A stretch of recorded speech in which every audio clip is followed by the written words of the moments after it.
Eh, Di tangan saya ini ada sesuatu mahakarya kuliner yang saya yakin hanya ada di satu negara, yaitu di Jerman, namanya Butterstollen. Nah, ini adalah sebuah hadiah dari sahabat saya yang sangat saya hormati, sekaligus beliau adalah guru saya justru dalam bahasa Indonesia, karena bahasa Indonesia beliau jauh lebih bagus ketimbang bahasa Indonesia saya. Ya, ini sahabat saya yang bernama Bertolt Damhauser atau Hauser. Damseuser. Saya menerangkan kepada orang Indonesia yang susah melihat apa nama saya tertulis dengan kombinasi huruf yang aneh. Damseuser.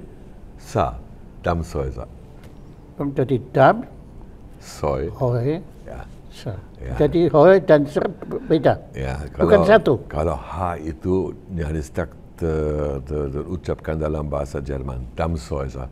Ya, jadi H itu nggak kedengaran. Tiada yang Damshäuser. Sebenarnya begitu, tapi Damshäuser. Maka dia bisa diterangkan Damshäuser. Itu ya Jerman kan dialeknya macam-macam ya. Karena itu bahasa Jerman utara atau selatan atau itu malah tidak saya tahu. saya cari informasi mengenai itu, tapi tidak ada tafsiran yang meyakinkan mengenai artinya Damshäuser. Bisa sebuah rumah di sebuah bendungan. Iya. Ya. Jam ya. Ya, tapi S itu nggak masuk akal. Yang saya tahu di negara bagian Hessen, di situ ada sebuah desa bernama Damshausen. Damshausen. Saya pernah ke sana, dan biasanya bisa diduga bahwa pada satu saat nenek moyang saya tinggal di desa Damshausen itu, tapi pindah ke sebuah tempat lain dan diberi nama ini orang Damshausen, dalam bahasa Jerman Damshäuser. Ya. Saya menyadari itu ada hubungannya dengan Munchausen. Münchhausen, ya cuma kata Hausen, ya Häuserhausen, ya. Tapi Münch dan Dams itu saya cuma bisa berspekulasi. Ya. Mestinya saya sebagai ahli bahasa saya lebih tahu tentang nama keluarga saya. Sedangkan nama Bertolt, nama kecil saya, itu berasal dari dunia Germania, ya. Dan itu Berthold, di situ ada Hold, itu agung, cakep, ya. Dan Berthold itu bisa juga ditafsirkan sebagai itu yang di tongkat kencana. Pernah saya baca tongkat kencana, itu cukup berbunyi, ya, tongkat kencana. Bagus. Kelihatannya baru sekarang Anda temukan itu. Enggak itu saya. Tongkat seperti kereta kencana gitu ya. Ya. Itu Pak Jokowi senang itu kereta kencana itu. Ya. Oke. Nah, terima kasih sekali Pak Berthold. Pak Berthold. Ya, bahwa Anda telah berbaik hati membawa oleh-oleh dari Jerman yang menimbulkan perasaan nostalgia yang indah. 10 tahun saya tinggal di Jerman. Nah, judul pertemuan kita hari ini, temanya itu bukannya 10 tahun, tapi hampir 50 tahun. Atau yang kita ngomong setengah abad. Anda menjadi seorang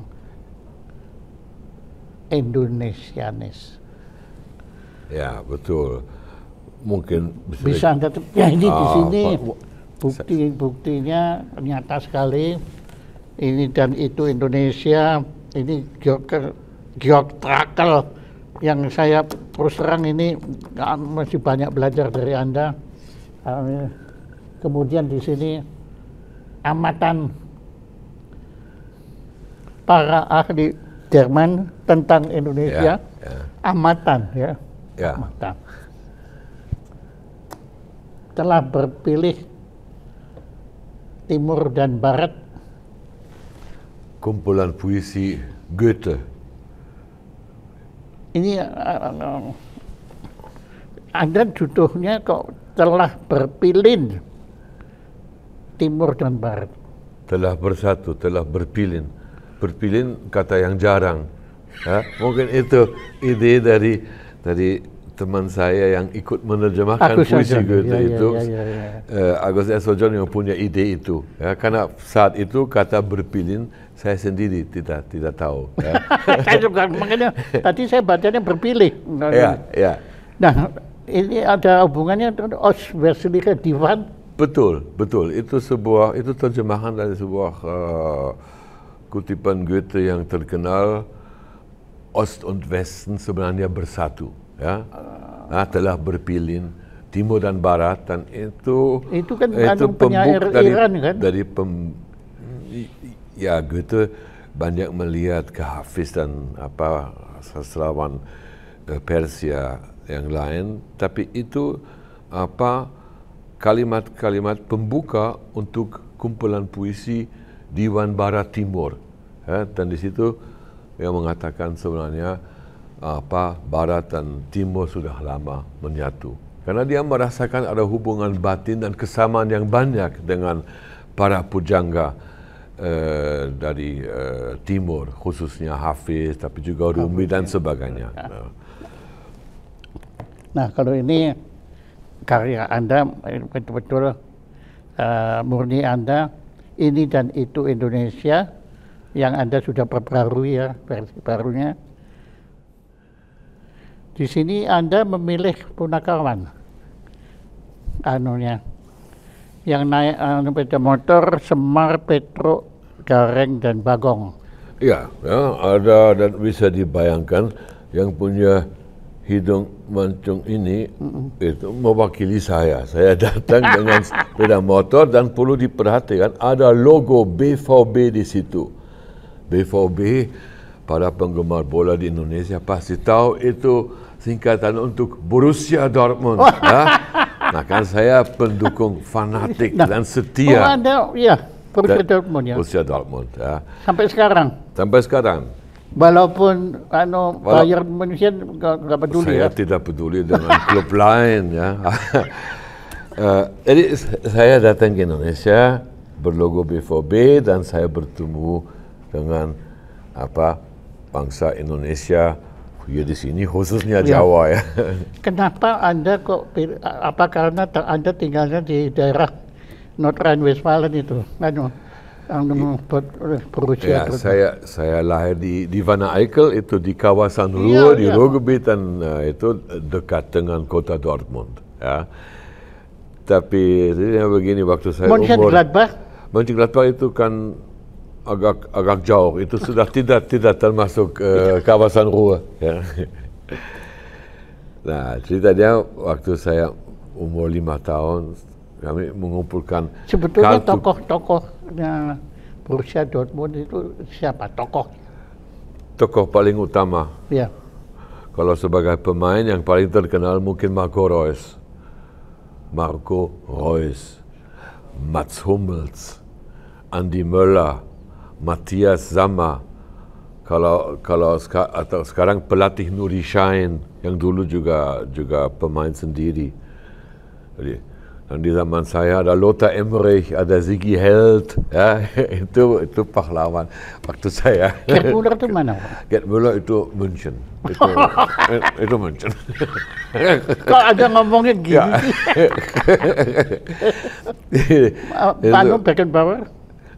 Itu pemain yang bagus. Ya. Tapi? München. Tapi München. Kalau klub Borussia Dortmund itu lebih istimewa daripada München itu. Iya. Yang paling banyak penonton di seluruh dunia, klub mana? Borussia Dortmund. Di seluruh dunia. Ya. Tiap pertandingan ada 80.000 penonton. Ya, jadi itu sudah sejak puluhan tahun begitu. Ini nomor Jadi satu lebih dari Barcelona. lebih. Bisa di Google. Sao Paulo. Nomor satu di dunia, percayalah Pak Jaya. Borussia Dortmund BVB. Ya, yang pasti dari segi Nah, penonton. kalau gitu saya milih nama cocok dong. BD, Pak BD. Nah, Betul. Pak. nah daripada Trump. Ya, BD. Trump jelas tidak perlu. Pak Trump, saya dipanggil Pak Trump. Trump, ya. Saya mulai dipanggil Pak Trump Ya. oleh teman-teman Indonesia jauh sebelum dunia mendengar nama Donald Trump. Saya sendiri kecewa kok tiba-tiba ada presiden Amerika dengan nama yang mirip nama saya. Ya. Tapi nama saya Pak Trump. Pak Trump. Bukan Bapak Trump, Pak Trump. Tapi saya panggil Anda Pak BD. Pak BD itu Rupanya ada hak Borussia istimewa Pak Jaya. Iya. So, Itu saya Dan- nggak mau ikut itu aliran Trump itu. Seperti Anda nggak mau ikut aliran Munchen. betul. Keren. Nelken Duff in Wolkenkratsen. Oh, Anda memilih Nelken, okay? Ya, Nelken, apa?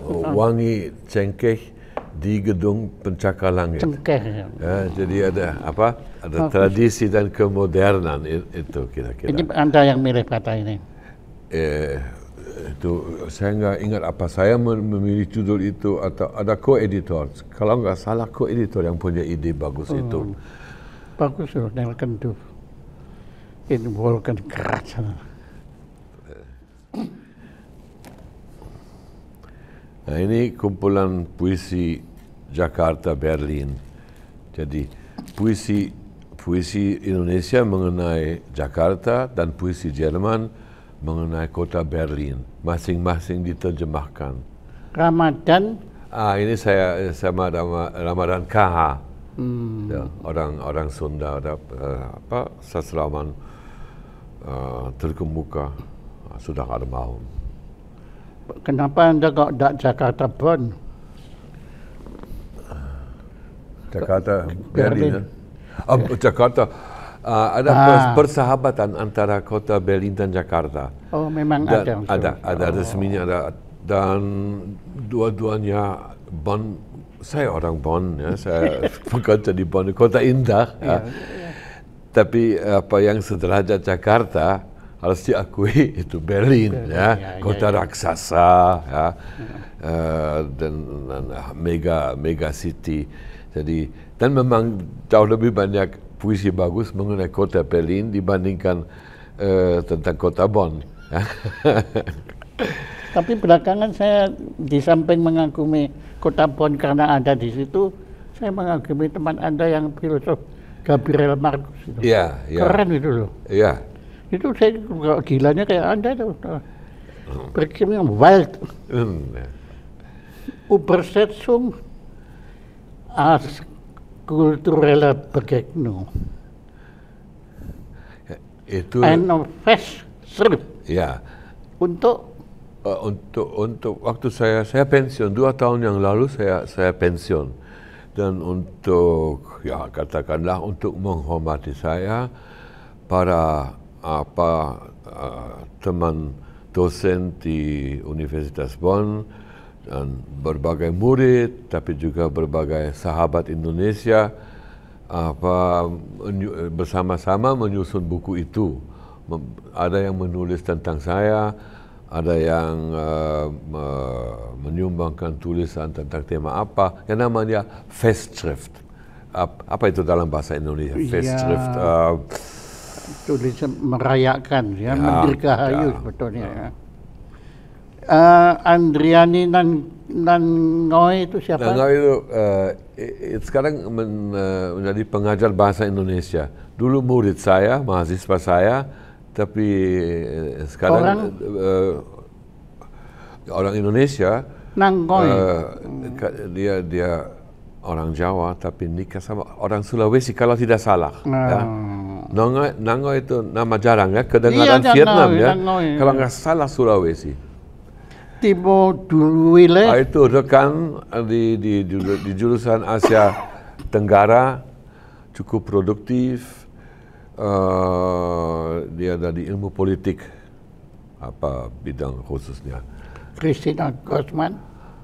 Itu sekarang kepala jurusan Asia Tenggara, seorang perempuan, juga sosiolog, dan ada satu lagi, Christoph Antweiler, itu sahabat saya, ya, dulu mantan kepala jurusan, orang yang saya kagumi karena dia sungguh merupakan seorang ilmuwan besar, itu Christoph Antweiler. Ada tulisan cukup menarik di situ. Wah, hebat sekali. Terima kasih sekali. Nah, mari sekarang kita mulai dari sini, dan kebetulan saya melirik itu di meja Anda ada satu terjemahan dari syair yang ditulis oleh Nietzsche. Oleh Rilke. Rilke. Rilke itu, Rainer Maria Rilke. Ini bukan Nietzsche tapi Rilke. Ya, Oh. ya. Kenapa Anda milih Rilke? Ini dari salah satu buku dalam rangka seri puisi Jerman yang saya editori bersama dengan sastrawan Indonesia Agus R. Sarjono. Nah, tujuan kami berdua adalah untuk memperkenalkan pujangga-pujangga yang terbesar, penyair-penyair agung dari sastra Jerman menerjemahkan karya mereka ke bahasa Indonesia. Ya, ada Goethe, ya, ada Brecht, ada juga Nietzsche, ada Paul Celan, ada Enzensberger, dan saya kira tidak salah memilih Rainer Maria Rilke, ya, karena dia juga pujangga yang sangat besar, dan karena saya sendiri sangat menyukai puisinya. Harus saya akui, dalam memilih penyair-penyair untuk seri puisi Jerman, selera saya juga memainkan peranan, ya. Tapi itu ya hak seorang editor. Jadi ini dari buku Padamkan, apa judulnya, apa seri puisi Jerman Rilke, saya lupa judulnya. Nah, bagaimanapun ini terjemahan dari sebuah puisi Rilke yang sangat terkenal dalam bahasa Jerman, Herbsttag. Tapi saya bacakan bahasa Indonesia saja, ya? Iya. Atau dua-duanya? Lebih menarik dua bahasa. Ya, dua bahasa. Herbsttag. Herr, es ist Zeit. Der Sommer war sehr groß. Leg deinen Schatten auf die Sonnenuhren und auf den Fluren lass die Winde los. Befiehl den letzten Früchten voll zu sein. Gib ihnen noch 2 südlichere Tage, dränge sie zur Vollendung hin und jage die letzte Süße in den schweren Wein. Wer jetzt kein Haus hat, baut sich keines mehr. Wer jetzt allein ist, wird es lange bleiben, wird wachen, lesen, lange Briefe schreiben und wird in den Alleen hin und her unruhig wandern, wenn die Blätter treiben. Pasti Pak Jaya merasakan keindahan puisi itu. Ya, walaupun saya tentu tidak mampu menghayati seperti Anda, Ya. tapi itu beautiful. Sebenarnya estetika. ya, estetika. Itu sebenarnya Dia itu Zeitgenossenya siapa? Kalau sejamannya dia siapa? itu awal abad 20. Jadi masih lahir saat Nietzsche masih hidup, ya, dan banyak membaca karya Nietzsche juga Rilke. Jadi pada awal abad yang lampau. Beliau terpengaruh oleh Nietzsche. Ya, terpengaruh, pengagum Nietzsche. Besar mana pengaruh Nietzsche dengan Schopenhauer terhadap Rilke? Nietzsche, pasti Nietzsche. Pasti. Kenapa Anda menjawabnya langsung jebret gitu? Ya, kalau saya baca biografinya dan saya ingat betul betapa Rilke digambarkan sebagai seseorang yang membaca semua karya Nietzsche. Ya. Dan saya tidak ingat ada disebut kata Schopenhauer. Ya. Dan saya tidak ingat dan tidak salah. Tapi tadi kembali kepada keindahan sebuah puisi, sebenarnya sebuah puisi bisa diterima seperti karya musik. Ada nada, ada irama. Yeah. Walaupun kita tidak mengerti tiap kata, kalau kita menganggapnya sebagai musik, ya, dan ada unsur musikalis itu, kita bisa menikmati sebuah puisi tanpa memahami maksudnya. Betulnya ada matematikanya juga di situ. Leibniz pernah bilang kan, musik itu kan kita melakukan matematik tanpa sadar kalau kita Ya, betul, betul. Masih ada satu lagi. Kalau beliau mengagumi, Rilke jelas mengagumi Nietzsche. Nietzsche mengagumi enggak? Ya, waktu Rilke menjadi terkenal, Nietzsche sudah dalam keadaan tidak sadar. Ya. Jadi Rilke lebih muda, ya. Memang dia remaja ketika Nietzsche sudah tua dan sudah diserang penyakit itu dan sudah tidak sadarkan diri. Nah, kalau Anda juga ahli Nietzsche kan? Ya. Nah, Fröhliche Wissenschaft itu nulisnya kapan sih sebetulnya? Dia waktu masih waras apa enggak itu? Ya, segala yang ditulis, karya-karya besar seperti itu ditulis dalam keadaan waras. Sampai demikian Sabda Zarathustra masih waras. Waras dalam arti kita harus toleran, ada berbagai keunikan. Tapi maksudnya dia akhirnya kena shock dan sudah tidak sadarkan diri dan dirawat selama 10 tahun oleh adiknya. Jadi 10 tahun Nietzsche berbaring di ranjang dan tidak menyadari diri. 10 tahun. Dia itu tinggalnya di mana sih sebetulnya, Nietzsche? Nietzsche itu pindah-pindah tempat. Dia pernah menjadi... Kalau Schopenhauer kan banyak di Frankfurt. Di Frankfurt, waktu berpuluhan tahun di Frankfurt. Tapi Nietzsche tidak merasa betah di satu tempat pun, maka dia keliling. Dia juga penderita migrain, jadi dia suka ke Provence, ke Mediterania, Perancis Selatan, dan di musim panas dia tinggal di Swiss, di pegunungan tinggi. Jadi karena cari iklimnya dan udara yang baik. Ya. Beliau Nietzsche pernah ketemu Wagner enggak? Rilke atau Nietzsche? Nietzsche dulu. Nietzsche itu dekat sekali dengan Wagner. Selama bertahun-tahun sering menjadi tamu di rumah Wagner, dan Nietzsche sangat mengagumi Wagner karena musiknya, tapi juga karena pesan-pesan filosofis dari Wagner dan politis. Tapi Wagner tidak terlalu menghargai Nietzsche, menggunakannya sebagai orang yang menulis propaganda pro Wagner untuk di media Jerman. Ya. Jadi dia memanfaatkan Nietzsche sebagai mercusuara untuk musik dan untuk pemikiran Wagner sendiri. Nah, kalau Rilke dan Wagner, saya rasa enggak ada kaitan. Kalau leader, bentar. Kalau nggak salah, Richard Strauss pernah menulis leader. Syairnya Rilke. Kalau nggak salah. Tolong dikoreksi. Saya kira ya, tapi saya juga tidak tahu dengan pasti. Yang saya tahu, 4 letzte Lieder dari Strauss, ya, 4 nyanyian terakhir. Itu kalau tidak salah malah dari seorang penyair yang tidak terlalu dikenal. Ya, kalau tidak salah. Kalau itu Rilke, mesti saya tahu. Karena saya sering dengarkan 4 letzte Lieder dari Strauss. Saya ingat ini nama penyair tidak. Tapi ada nggak komponis besar yang memakai Pasti ada, tapi saya tidak ingat satu teks Rilke. Tapi ini menarik loh Pak, ini mungkin ya.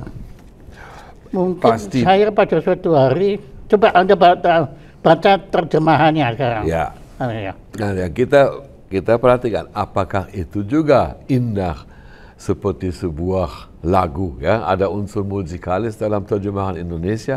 Kalau ya, berarti terjemahan yang cukup baik.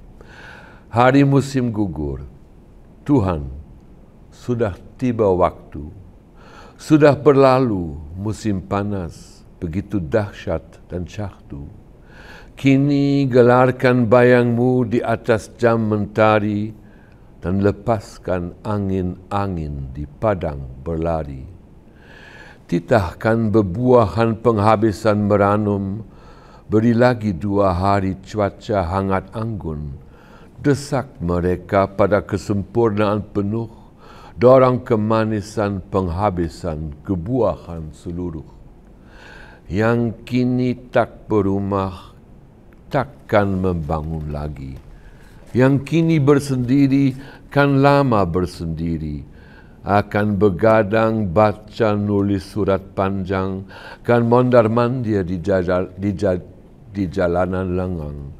Dalam gelisah saat gugur daun menjelang. Tugas seperti musik.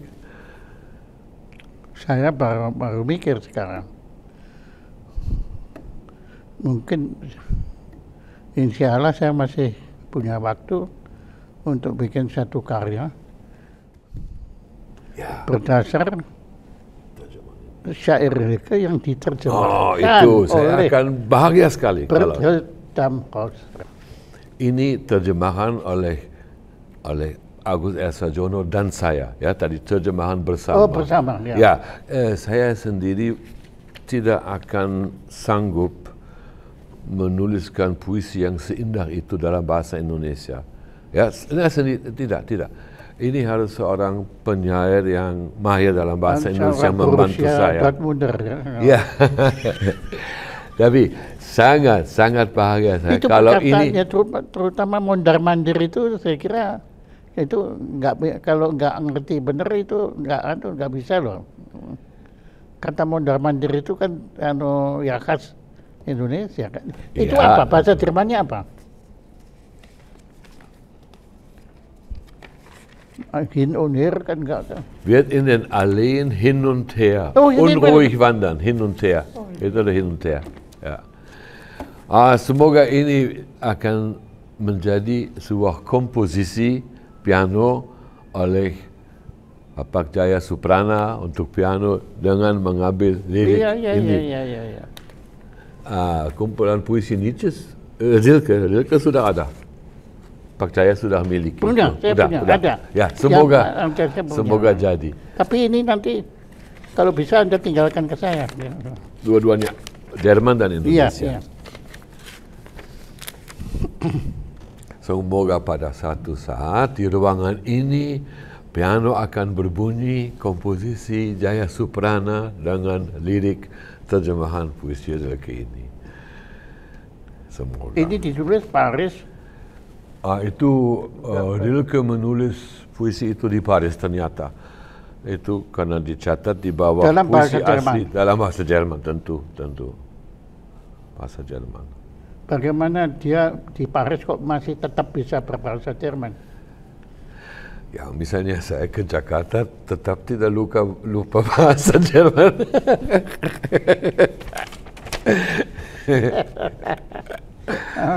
Kadang-kadang pertanyaannya ngawur. Und wird in den Alleen. Kok A-L-L-E-E-N. Di Allee itu jalan besar. Oh, Allee. Jalan Allee. itu plural ya. In den Alleen. Unruhig wandern, wenn die Blätter treiben. Waduh. Iramanya enak sekali di situ. Nah, ini Anda menunjukkan kedalaman penghayatan Anda mengenai Rilke. Sekarang kita bicara tentang Goethe. Goethe itu pujangga terbesar dalam sastra Jerman. Itu sebuah genius. Dia, kalau dia akan ditanya, di mana apa prestasi Anda yang terbaik, mungkin dia tidak akan menjawab dalam bidang dunia susastra, tapi dia akan menyebut diri sebagai saintis. Itu sering dilupakan. Iya. Dia ahli warna. Dia ahli warna. Dia menulis teori warna. Iya. Ya. Dia menulis tentang metamorfosis tumbuhan. Dia seorang astrolog. Ya. Dia juga pelukis. Tapi dia menganggap jasanya di bidang sains melebihi kontribusinya di dunia sastra. Itu. Jadi Goethe itu bagaimana Anda menyimpulkan itu? Itu bagaimana saya menilai klaim Goethe itu. Jadi Goethe ada klaim ya bahwa dengan teori warna yang dia susun, dia mengoreksi Newton ya. Dan dia menolak Newton dan merasa lebih memahami tentang warna dibandingkan Newton. Tapi sejarah membuktikan bahwa Goethe keliru ya. Kan segala lampu-lampu dan listrik yang sekarang menyala itu atas hukum peraturan teori dari Newton ya. Jadi dalam dunia fisika Newton menang, Goethe kalah ya. Tapi bagi Goethe itu sangat penting diakui sebagai saintis. Tapi karena dia dalam teori warna dan teori sinar dia kalah dengan Newton, ya dia diingat sebagai pujangga yang besar. Ya. Pujangga yang juga kaya akan pemikiran filosofis, walaupun tidak ada karya yang disebutkan Goethe sebagai karya filosofis seperti Nietzsche atau Schopenhauer. Nilai filosofis. Faust apa gak filosofis? Siapa? Faust, Dr. Faustus. Dr. Faust mengandung pemikiran filosofis, tapi tidak khusus ditulis sebagai karya filosofis. Tapi saya sendiri, ya kalau Schopenhauer atau Nietzsche, mereka menganggap diri filosof dan akan mengatakan buku itu buku filosofi. Ya. Goethe akan mengatakan itu susastra, tapi syarat dengan pemikiran filosofis. Maka saya sampai ke kesimpulan bahwa Goethe bukan saja pujangga, tapi juga seorang filosof. Iya, kalau saya memang setuju itu dan bahkan menurut saya ya, dan kita silakan kita berdebat dalam soal ini. Menurut saya Nietzsche itu buat saya ya nggak filosofis gitu loh. Makanya pertanyaan saya tadi kan agak sinis sebetulnya kan sebetulnya nggak layak, saya tidak senonoh lah tadi saya kan apakah dia waras gitu loh karena waktu saya baca Fröhliche Wissenschaft itu bingung saya betulnya maunya dia apa. Kalau Schopenhauer saya akui saya terkesima oleh aforismenya dia. Tapi kalau secara keseluruhan juga itu Pak Jaya benar itu. Nietzsche jelas, saya kira dia tetap boleh disebut filosof, tapi Nietzsche bahkan seorang penyair, ada puisi Nietzsche. Dia seorang sastrawan. Tadi saya pikir itu Nietzsche. Nietzsche itu sebuah kombinasi menarik antara filosof dan sastrawan. Seperti Sartre. Ya, mungkin Sartre. Ya juga. Ya, tidak sampai setinggi Nietzsche saya kira.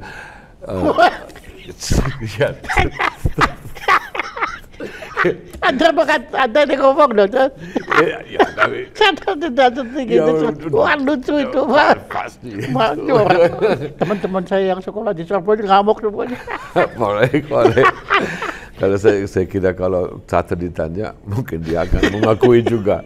Sartre juga tentu baca Nietzsche. Mereka semua baca Nietzsche. Kembali ke Goethe dan Nietzsche itu. Goethe juga seperti Nietzsche, penulis besar, sastrawan besar, tapi juga filosof. Ya, walaupun Goethe sekarang lebih suka disebut sebagai sastrawan, dan Nietzsche tetap lebih sering disebut sebagai filosof.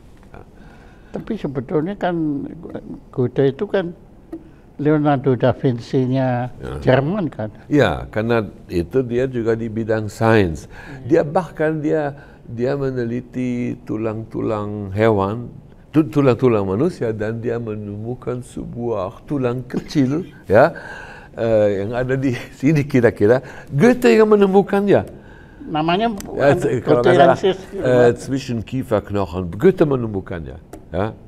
Jadi ada jasa dia di bidang anatomi. Ya. Iya, Leonardo da Vinci juga kan. Ya, karena itu Leonardo da Vinci bukan pujangga kan? Kalau musik ya dia musik ya, gitu. Tapi pujangga dia tidak punya syair yang tidak meninggalkan syair. Kalau saya tahu enggak. Ya. Tapi Leonardo da Vinci jelas. Tapi Goethe itu termasuk jumlah manusia luar biasa yang kecil itu, yang universal geni. Institut Kebudayaan Jerman kan Goethe Institut ya. Bukan Nietzsche Institut, bukan Schopenhauer, bukan Adorno, bukan Habermas, tapi Goethe. Pantas itu. Anda kenal Habermas? Enggak, dia sudah. Saya generasi yang lebih muda. Seperti ini kita punya teman kita, Profesor Frans Martin Suseno. Saya kenal dengan, ada cerita dia pernah bertemu di stasiun itu ya, saya tahu ya. Tapi saya kenal baik dengan Romo Magnus. Dia juga, menurut saya itu juga tokoh yang menarik itu. Sangat. Filosof, penulis. Itu orang Jerman, kalau masih boleh disebut sebagai orang Jerman, ya, paling sedikit lahir sebagai orang Jerman. Kalau dia masih boleh dihitung sebagai orang Jerman, itulah orang Jerman yang pengetahuan tentang Indonesia paling besar. Tidak ada orang Jerman lain yang lebih tahu dan lebih memahami Indonesia dibandingkan Romo Magnus. Itu. Anda? Apa? Anda? Jauh ketinggalan dalam hal itu. Tapi dalam kan dia hidup 30-40 tahun di sini, dia bergaul tiap hari dengan tokoh-tokoh Indonesia. Jadi saya karena tidak hidup di sini dan dia. Tapi Anda juga menikah dengan orang Jawa kan? Ya, istri saya seorang Jawa. Dan kan setiap hari Anda bersentuhan dengan peradaban Jawa kan? Ya, betul. Ya. Istri Anda bidang keilmuannya? Saya bertemu istri saya di Indonesia. Dia masih bersaudara dengan seorang sahabat saya yang orang Indonesia yang saya kenal di Wanne Eickel. Waktu sama-sama kerja di pelabuhan Wanne Eickel cari uang sebagai mahasiswa. Namanya Pudi Harto Ismoyo. Dia mengundang saya ke Indonesia dan istri sahabat itu nama Harto, istrinya saudara sepupu dari istri saya. Nah, jadi berkenalan melalui teman pertama saya orang Indonesia. Istri saya sempat kuliah, tapi tidak tamat karena akhirnya kami punya anak dan dia istri saya namanya Dian Apsari memilih menjadi ibu rumah tangga mengurus kedua anak kami. Ada dua anak, satu perempuan namanya Ayu Ningtyas Diana dan putra bernama Satria Tristan. Nah, di sini Romo Frans kalah sama Anda. Ya. Dia nggak punya istri orang Indonesia. Dia melarang diri. Pengalaman itu tidak ada padanya. Kita duga ya. Kita duga. Hebat. Oke, nah Pak Damhauser, terima kasih sekali Anda sudah membawa Butterstollen. Kenapa nama Stollen itu apa, Pak? Mestinya saya sedikit kaget kenapa namanya Butterstollen. Biasanya Christstollen. Ya, itu kue khusus di sebelum Natal. Itu, dibuat untuk Weihnachtsstollen, ada istilah Weihnachtsstollen atau Christstollen, ya, karena kelahiran Kristus.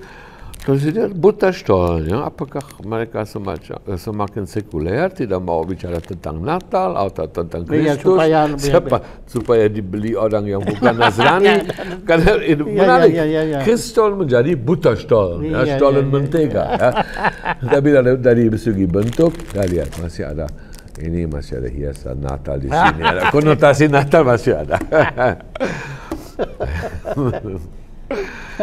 Nah, yang menarik juga, anak-anak Anda bagaimana itu dibesarkan di orang tua yang beda kebudayaan, itu gimana kelihatannya?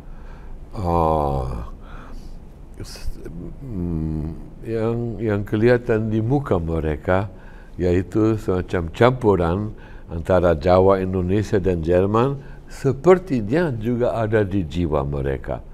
Ya, ada itu mungkin dari pendidikan, dalam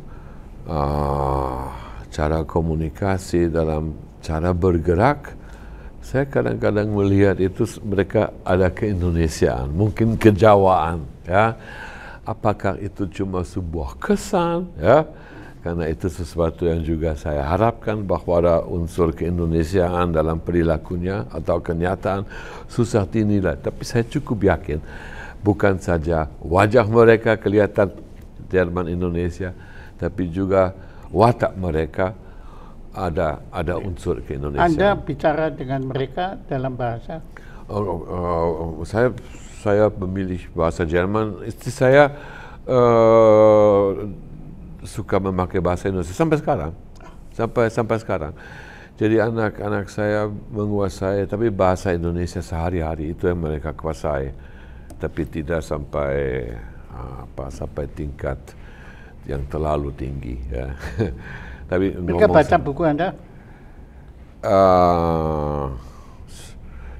Buku yang teks-teks dalam bahasa Jerman kan juga ada buku dalam bahasa Jerman, itu yang mereka baca. Ya. Saya kira buku puisi juga mungkin mereka bandingkan apa Jerman, Indonesia, dan ya itu ya. Oke, nah begini, Pak Damhauser,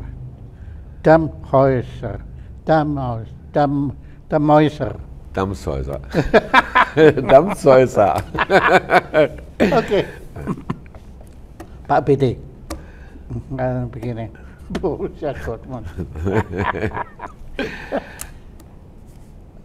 Tentu dalam waktu yang singkat ini pertanyaan saya kan dangkal sekali dan mungkin tidak ada maknanya untuk pertemuan yang penting ini. Nah, apa yang belum saya tanyakan tetapi menurut Anda perlu ditanyakan, dan Anda silahkan memberi penjelasan. Ya, kalau nggak salah ada kaitan dengan Pak Harto. Ya, tadi pertanyaan-pertanyaan sudah demikian bagus sehingga tercipta gambaran yang cukup nyata tentang diri saya. Biasanya yang suka ditanya oleh orang Indonesia kalau mereka dengar bahwa saya berkali-kali menjadi penerjemah mantan Presiden Soeharto, mereka bertanya bagaimana pengalaman dengan Pak Harto, bagaimana beliau, itu suka ditanya. Ya. Tapi kalau itu ditanya saya bisa jawab. Okay. Pak Cahaya mau tahu juga tentang pengalaman itu. Ya, tentu. Itu tentu sebuah pengalaman cukup berarti, karena kalau tidak salah kalau boleh secara kuantitatif berapa kali? Kalau pertemuan Pak Harto dengan Kanselir Kohl 4 kali. 2 kali kunjungan kenegaraan Pak Harto ke Jerman dan 2 kali kunjungan Kanselir Kohl ke Jakarta. Oh, Kohl, namanya Kohl ya. Jadi 4 kali mendampingi Pak Harto cukup intensif saat Pak Harto menjadi tamu di Jerman. Karena berarti selama 4 hari karena kunjungan kenegaraan itu acaranya banyak. Jadi sehari penuh dekat beliau. Ya. Sedangkan kalau Kanselir Kohl ke sini, ya saya mendampingi Kanselir Kohl. Ya, jadi lebih intensif saat Pak Harto menjadi tamu di Jerman. Jadi tentu menarik apa yang dibicarakan kedua tokoh itu, tapi harusnya saya akui bahwa saya waktu itu menduga bahwa pembicaraan empat mata jauh lebih berbobot. Bahwa mereka menurunkan nasib dunia mungkin dengan unsur-unsur filosofis.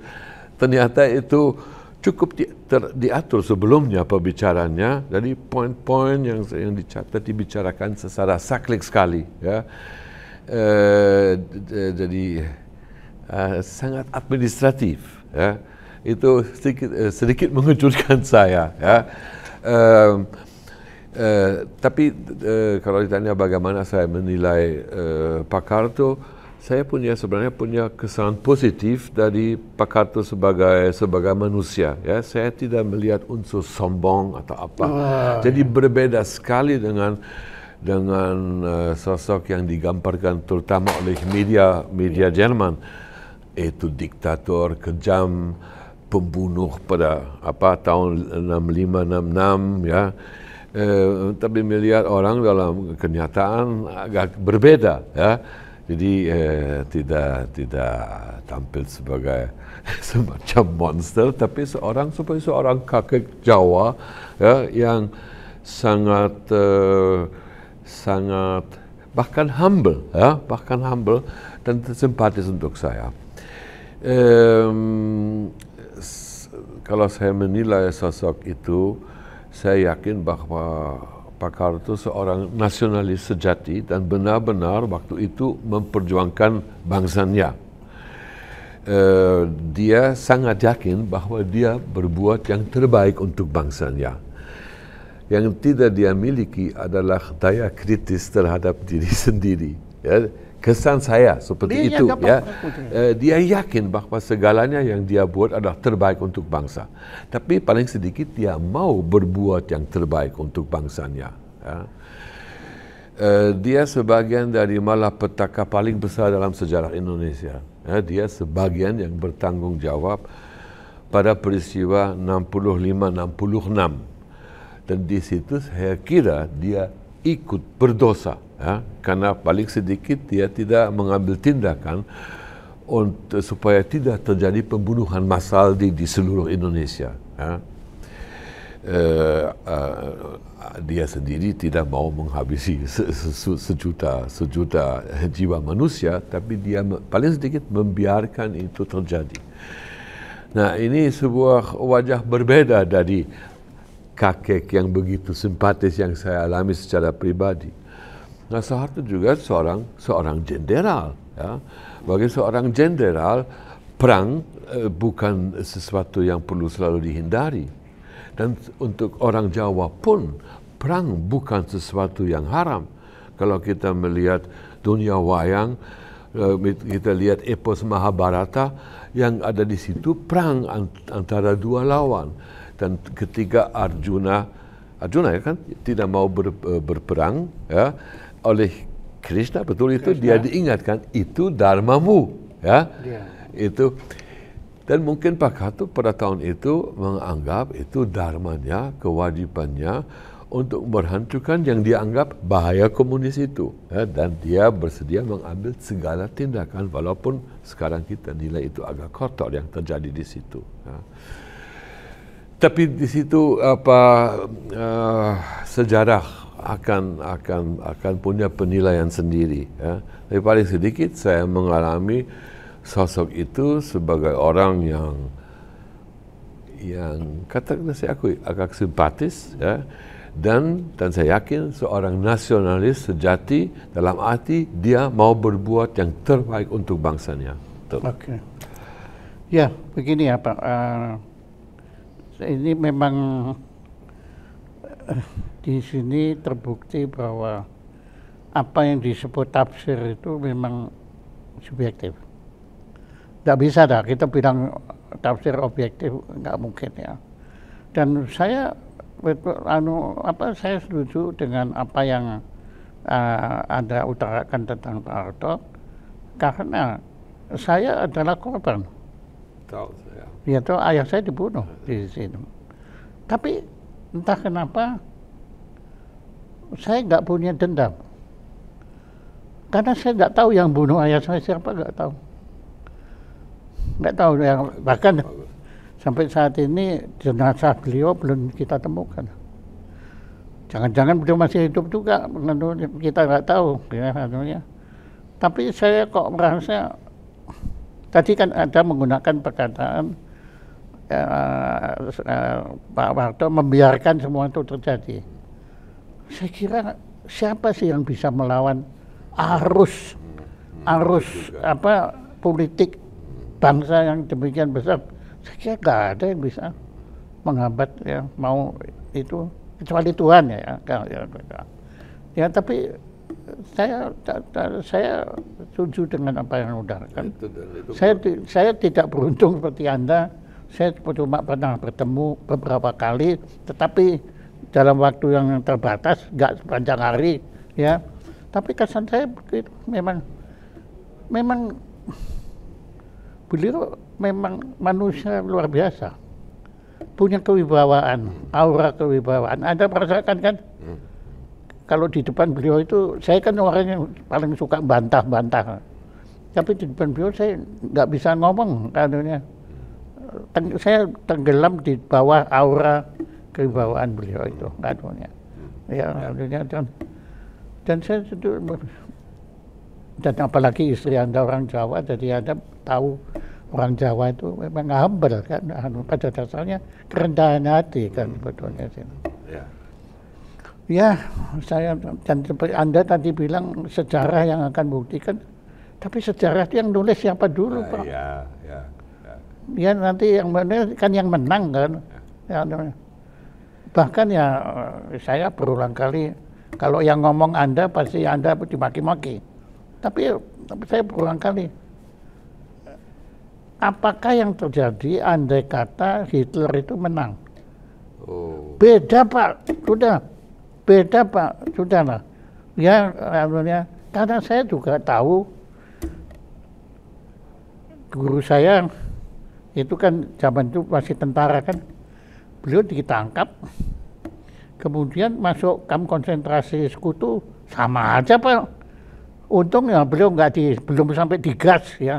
Tapi kalau lama-lama dibunuh karena tidak dikasih makan. Mereka ya wajar kalau tentaranya yang diutamakan, yang dikasih makan kan itu tentara mereka. Bukan tangkapan, kalau bisa dibunuh semua itu.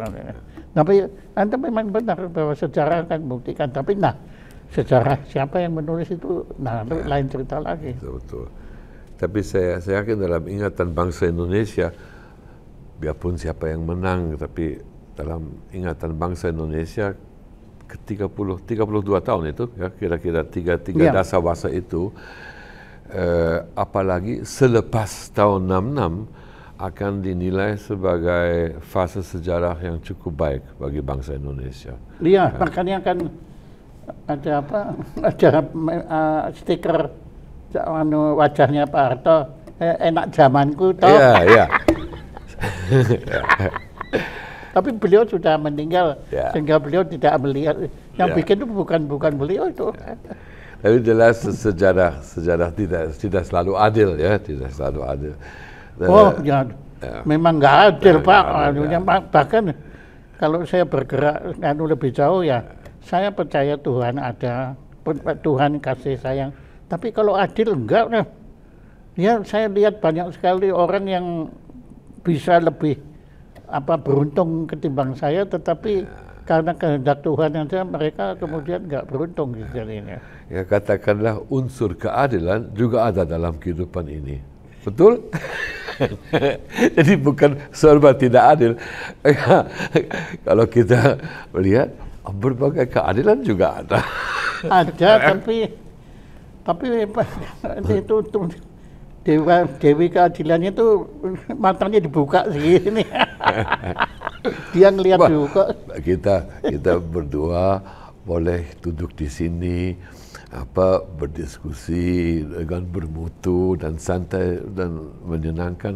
Bukankah itu sebuah keadilan yang terjadi kepada kita? Itu keberuntungan. Saya beruntung ketemu Anda. Ya. Dan bahwa ada keberuntungan ini bukan itu sebagian dari keadilan. Enggak. Oke. Karena mereka yang enggak itu enggak beruntung, yang enggak kenal Anda enggak beruntung. Ya udah. Bukankah jadi sebetulnya saya menilai keadilan ini bukan sebagai sesuatu yang tidak bagus, itu ketidakadilan lah. Ya, keadilan dalam arti begitu, bahwa ada jasa kita berdua yang yang menyebabkan bahwa pertemuan kita itu sebuah keadilan atas jasa kita sebelumnya. Jadi kita sudah bisa. Jadi Anda mau ke arah Schopenhauer ini yang ya, pokoknya saya nanti. Terutama saya tidak mau kalah dalam diskusi. Saya nggak adil. Tapi memang kita nggak bakal selesai Pak. Tahu. Itu perdebatan. Yang menang yang berkuasa nanti. Ya saya menghormati Anda karena Anda tamu kami ya. Oke. Yo wis. Itu kan yo wis. Bahasa Jermannya yo wis apa ya? Ya schon klar. Ya wis ya sudah gitu ya. Iya, ayo. Also ja, apa ja ist schon klar. Schon klar. Ungefähr so. Tapi dalam hatinya dendam dulu. Oke. Terima kasih. Saya juga terima kasih. Wawancara yang indah. Ya. Ya, walaupun tidak adil tapi indah. Ya udah. Ya karena di sini memang saya masih belum tolong Pak. Tadi ada yang pertanyaan. Georg Trakl. Oke. Tolong Anda ceritakan. Kenapa Anda pilih? Georg Trakl itu penyair berbahasa Jerman, tapi orang Austria, dan itu termasuk sosok yang paling menyedihkan mungkin dari semua penyair yang ada. Di kalangan seniman Eropa banyak yang tidak bahagia, banyak yang bunuh diri, banyak yang menderita, banyak yang narkoba. Tapi sosok ini kayaknya adalah yang paling sedih dan menyedihkan. Kenapa? Dia mengalami trauma, dia ada hubungan incest dengan adik perempuannya. Itu sesuatu ya, hubungan incest dengan adik perempuannya. Dan itu membuat dia merasa bersalah, seumur hidup dia bersalah. Dan sebagian dari puisi... Dia merasa bersalah atau dia disalahkan? Dia merasa bersalah. Itu karena ya, itu padahal kan hubungan itu kan sebetulnya nggak ada yang orang lain tahu. Tidak ada yang mengetahui. Nah, itu ya. baru kemudian saya kira setelah wafat itu dari buku harian itu bisa diketahui hubungan itu. Tapi dia menderita bukan karena disalahi orang, tapi karena merasa berdosa. Dan puisinya adalah... Oh, jadi beliau religius ya? Ya, dia religius. Ya, bukan dogmatis Katolik, ya, tapi paling sedikit dia menganggap dia telah berdosa karena itu juga adiknya gitu.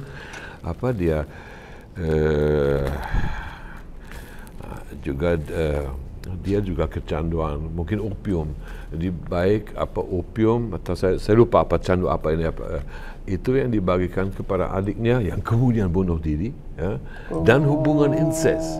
Jadi ada cukup banyak alasan untuk merasa bersalah. Iya, kalau sampai mati ya.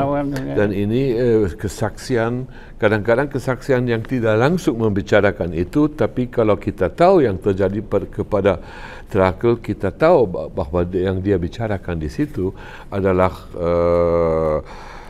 kehidupan dia sendiri, dan bahkan ada puisi yang dialamatkan kepada adik perempuannya. Jadi ini penuh cerita, tapi penuh kejujuran, penuh dan dari bahasa itu ya, menurut itu penyair kesayangan saya. Itu di atas puisinya saya lebih suka dibandingkan Rilke dan Goethe. Ini bagi saya puncak kepuisian. Makanya saya Dan terjemahan juga cukup berhasil ini. Ya. Coba baca dan itu akan terasa orang yang sesensitif Pak Jaya akan merasakannya. Coba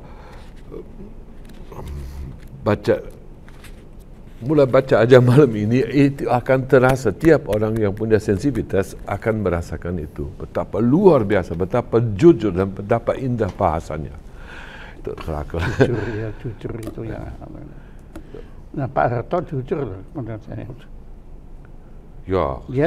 Dia saya kira merasa bersalah juga kan. Ya, terima kasih.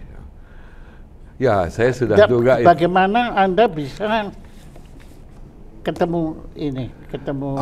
Gosh, saya kan juga ambil sastra Jerman dan ya saya membaca antologi puisi Jerman dan saya ingat waktu saya pertama kali baca Trakl langsung wah ini aduh. Nah, saya cari informasi, baca lebih ya. Nah, dan itu yang menyebabkan kami berdua, saya sama Agus Sarjono memilih Trakl karena itu favorit saya. Tapi Trakl juga selain itu, selain dia favorit saya, dia punya nama besar. Ya. Bagaimana pandangan masyarakat sastra Jerman terhadap Trakl? Apakah dia tidak sepopuler Rilke atau Goethe, tidak terkenal seperti Bertolt Brecht. Ya. Jadi untuk yang tahu tentang sastra tahu nama Trakl, ya. Rakyat awam mungkin tidak tahu. Nama Rilke mereka tahu, Goethe mereka tahu, Nietzsche mereka tahu, Trakl tidak. Nah itu suka dibaca dan diperhatikan oleh pencinta sastra. Nah bagi pencinta sastra inses itu tentu tidak menjadi masalah, ya. Mereka lebih menghargai kejujurannya dan cara dia berpuisi. Dia punya semacam sound yang luar biasa. Ada semacam sound. Sebenarnya saya mau hindari istilah-istilah Inggris. Ada semacam bunyi, semacam bahasa Inggris sound, ya. Sound puisi. Kenapa Anda pilih sound? Kok enggak? Ya, karena terjemahan itu dalam bahasa menerjemahkan sound, kata sound itu ke dalam bahasa Jerman tidak mudah. Klang Gak bunyi, ya. Tapi saya sangat tidak suka pakai istilah Inggris. Tetapi Anda pakai? Ya, kali itu saya menyesal, langsung merasa harus minta maaf, ya. Kalau mahasiswa saya dulu pakai sembarangan bahasa Inggris, saya bilang apa saya tidak paham gitu. Tapi Anda sendiri melakukan? Saya sendiri itu dengan kata sound, ya. Tapi saya menyesal. Ada Wittgenstein mengatakan sesuatu tentang Trakl. Wittgenstein bahkan sempat membiayai Trakl. Wittgenstein? Ya, Wittgenstein pengagum puisi Trakl. Dia pernah menulis, saya tidak memahami apa yang dia bicarakan, tapi itu pasti sebuah kejeniusan yang luar biasa. Itu Wittgenstein. Ini. Aku tak memahami puisi-puisi Trakl, namun nadanya, mungkin itu sound, nadanya membahagiakan saya. Nada manusia yang benar-benar jenius, kata Wittgenstein. Kalau saya sih Sukma. Saya nggak akan, kalau nada kan kita di musik. Ini lebih luas. Tapi Sukma itu lebih dalam lagi. Iya. Tapi kalau yang nada sound itu tonalitas sebuah puisi. Itu saya coba menghindari kata sound, ya. Nada, tonalitas. Nanti kita bilang dodekafoni. Vibrasi apa? Vibrasi. Getaran. Mungkin getaran. Ya. Kalau saya biasanya getaran Sukma. Ya. Tapi menarik ya kita berdebat itu mirip diskusi yang saya. Kita sendiri nggak mau pakai Itu memang kalau kita nulis kan kita konflik kan. Ya. Setiap menulis kan kita konflik. Ini betul nggak? Akhirnya terpaksa kita pilih. Ya, betul. Itu mirip diskusi antara saya dan Agus Sarjono saat menerjemahkan, mendiskusikan tiap kata, sampai kesel dan bisa marah itu. Terima kasih. Ya, saya juga berterima kasih, Jadi kalau Pak terus Cahaya. kita nggak akan berhenti. Ya, betul. Karena ini seperti pagelaran wayang kulit ini kita. Iya. Ya. Ya. Oke. Terima kasih, Pak Cahaya. Damolser, kapan Anda kembali ke Bon? Hari Senin. Selamat jalan. Ya, Salam terima kasih. kepada keluarga. Ya, terima kasih, Dan Pak tentu Cahaya. salam ke Borussia Dortmund. Ya, terima kasih. Dan kalau Van Eyck nggak punya. Oh punya. Saya pernah main di tim Van Eyck itu sebagai remaja. Namanya DSC Van Eyck. Tapi Itu Liga 6 atau Liga 7 sekarang. Saya pernah main di Rugu remaja. Kalau Pak Jaya ke Jerman, sila mampir ke Bonn. Ya. Dan dari Bonn kita bisa berjalan-jalan ke Van Eyck melihat apakah wanita yang dulu pacar Pak Jaya di Van Eyck masih ada atau tidak. oke, terima kasih. Ya.